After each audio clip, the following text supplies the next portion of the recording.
Nakuha po ng Gilas Pilipinas Boys Under-16 ang kanilang ikalawang sunod na panalo sa 2025 FIBA Under-16 Asia Cup Shaba qualifiers matapos talunin ng Thailand score na ay tambak pare ko 87-42. Nagtala po si Carl De Los Reyes ng 16 points, 9 rebound at 2 assist. Sinundan ito ni Prince Carino, meron pong 15 points.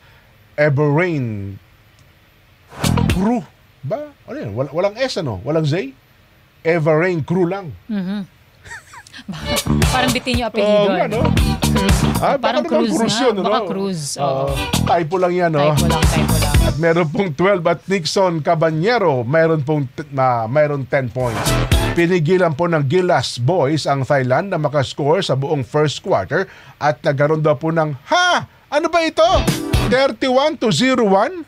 31 ang score ng Pinas? 0? Naglaro pa itong mga ito. No?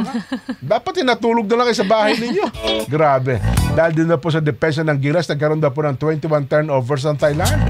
Unang tinalo po ng Gilas Boys ang Vietnam sa score na 113-62. Tambak din yung Vietnam. Ano? Ito rin po naging unang trabaho ni L.A. Tenorio. Si L.A. Tenorio pala ang coach nila. Sila La Tenorio. Under-16 Philippine basketball team.